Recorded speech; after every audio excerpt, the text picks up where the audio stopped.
نو شاپیفای زموږ تاسو فرست چایس یا اولنۍ انتخاب ولې وي باید نو ځینې موارد شته دلته. لومړی speed to market, go from zero to fully functional online store in hours. نو که چېرته نور پلیټفارمونه موږ تاسو وګورو هغوی یو څه وخت ضرورت لري تر څو هغه سیټ اپ شي، هغه فولي فانکشنل او اپټومایز شي، هغې نه وروسته خپل کار ورباندې رن کړو. اما شاپیفای د څو ساعتونو په جریان کې موږ کولی شو سیټ اپ یې کړو، بالاخره هر څه رن کړو، پروژات ولرو، یعنې د څو ساعتونو څو ورځو کې هم نه بلکې څو ساعتونو کې ډېر سپیډ لري، ځکه هر څه موجود دي، تیار هر څه سیټ اپ شوي دي، فقط موږ تاسو راځو هغه کومه خوښه چې زموږ تاسو دا په همغه ډول ډیزاین کړو، بالاخره خپل کار مخکې یوسو. او بله خوبي دا لري شاپیفای چې نو ټیک هیډکس. نو لکه مخکې مو یاده کړله چې خپله شاپیفای کوډینګ ته ضرورت نه لري، لکه نور ویب سایټونه چې موږ تاسو یا پلیټفارمونو کې کار کوو نو کوډ ته ضرورت لري، هغه کوډینګ لري خپل. نو شاپیفای دغه مسایل نه لري، دا سختۍ نه لري. نو نیډ ټو منیج سرورز، سیکیورټي پیچز اینډ کوډ اپډیټس. نو موږ تاسو باید نه د مثلا د امنیتي لحاظ نه په تشویش کې وو او نه هم منیجمنت د سرویسز، ځکه هر ټولز په دې کې موجود دي. ضرور نه ده چې موږ تاسو د نورو مواردو په باره کې زیات تشویش ولرو، نه هر څه شاپیفای په خپله سیټ اپ کوي، هغه خپله تیار موجود ټول دي پکې، فقط هغه موږ تاسو سیټ اپ کوو، اټومیټیکلی ټول کارونه زموږ تاسو مخکې ځي. او بله مهمه خبره دا ده چې شاپیفای دا آل ان ون سولوشن دی، په دې معنی چې د شاپیفای له لارې موږ تاسو ټول کارونه په کم وخت کې په ډېر ښه شکل سره مخکې وړلی شو. یعنې هر څه چې وغواړو موږ تاسو کولی شو د شاپیفای د ډیشبورډ له لارې منیج کړو، اداره یې کړو، او د شاپیفای د اپس له لارې موږ تاسو ډېر زیات سهولتونه لرو. مخکې مو هم دې باندې ډېرې خبرې وکړې. او بله موضوع په شاپیفای کې دا ده چې سکیلیبیلیټي. نو لکه مخکې مو چې یاده کړله، یعنې دا د مشخصو بزنسونو لپاره نه دی چې مثلا دا د سمال بزنس لپاره کار وکړي، اډوانس بزنس مثلا د هغې لپاره محدودیتونه ولري، نه، بلکې ټول بزنسونه که هغه د سټارټ اپ نه څوک غواړي چې په دې کې کار مخکې یوسي کولی شي، هغه څوک که په ډېره لوړه سویه باندې خپل تجارت لري کولی شي د شاپیفای له لارې مخکې یوسي.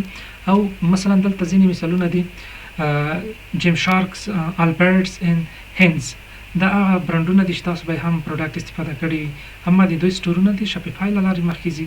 نو په کار نه ده چې مونږ ووایو شاپیفای د سیمپل بزنسز یا سمال بزنس لپاره ده، نو د غټ لپاره کار نه کوي، بلکې په نړۍ کې غټ بزنسونه چې دي هغه د شاپیفای له لارې مخکې ځي، چې دغه یو څو ډېر ښه مثالونه دي. نو اوس راځو موږ تاسو کله چې شاپیفای پیلوو نو کوم قیمتونه باید ورکړو، یعنې څومره مصرف موږ باندې راځي، او شاپیفای موږ تاسو څخه د میاشتې په لحاظ یا سالانه څومره پیسې چارج کوي، ځکه مخکې تاسو ډېر زیات سهولتونه ذکر کړل چې شاپیفای لري، اپس لري، ټولز لري، او هر څه منیج کوي زموږ تاسو لپاره. نو د دغه باوجود چې دومره زیات سهولتونه په شاپیفای کې موجود دي، نو آیا شاپیفای هم موږ تاسو نه کوم د دغې په بدل کې کومې پیسې اخلي او یا نه؟ نو حتما کله چې باوري دایمي او د تل لپاره یو دغه ډول کمپني موجوده وي چې دومره قوي سرویسز موږ تاسو ته راکوي، طبعا هغې موږ تاسو ځینې ډېر په کم اندکترین اندازه کې باید د هغې قیمت هم ورکړو. نو دلته ځینې پلانونه دي چې لومړی بیسیک پلان دی، کله چې موږ تاسو لومړی کې تجارت پیلوو د شاپیفای له لارې، نو د همدغه بیسیک پلان له لارې موږ تاسو کولی شو خپل بزنس رن کړو. ضرور نه ده چې موږ تاسو مخکې نورو پلانونو ته ورشو، ځکه دغه ټول هغه ریکوایرمنټ چې موږ تاسو د بزنس لپاره لرو دا یې راته پوره کولی شي. نو هر څه پکې موجود دي، کولی شو تر څو موږ تاسو د بیسیک نه پیل وکړو. نو دا چې دا $29 مانتلی دي، یعنې په میاشت کې تقریبا موږ تاسو شاپیفای تقریبا $9 چارج کوي د میاشتې په لحاظ باندې. خو لومړیو کې موږ تاسو 3 میاشتې وخت لرو، 3 میاشتې کې موږ تاسو نه $1 اخلي. د 3 میاشتو په موده کې موږ تاسو په کامله معنا د شاپیفای سره بلد یو، هر څه باندې پوهیږو. نو له هغې نه وروسته کولی شو چې بیا موږ تاسو پروډکټ هر څه به لیس وي، سټور به اپټومایز وي 3 میاشتو په جریان کې.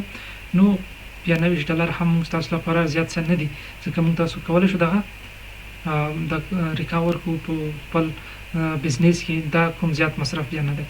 نو کله چې تاسو نارملی داخلېږئ سټور جوړوئ، نو د یو میاشتې لپاره $1 درنه اخلي. اما زه ستاسو سره یو لینک شیر کوم، نو د همغه لینک له لارې که بیا تاسو مثلا لاګین شوئ، بیا کولی شئ تر څو د 3 میاشتو لپاره په $1 باندې خپل سټور مخکې یوسئ. دویم پلان چې دی هغه ګرو په نوم دی، دا $15 د میاشتې اخلي. دا بیا پروفیشنل ریپورټس ان ځینې نور فیچرز لري، یعنې موږ تاسو لپاره مختلف ریپورټس کله چې موږ تاسو بزنس زیات پراختیا وکړله نو تاسو مختلف ریپورټس ته ضرورت لري د خپل پروډکټ یا د سټور په مورد باندې، نو دا هغه وخت کې پکارېږي، لومړی کې ضرور نه ده. او دریم اډوانسډ پلان دی چې تقریبا $400 میاشتې دی. دا کې بیا ډېر زیات قوي او پرمختللي فیچرز موجود دي چې کله چې موږ تاسو بزنس یو څه مخکې لاړ شو بیا کولی شو دغه پلان ته هم لاړ شو.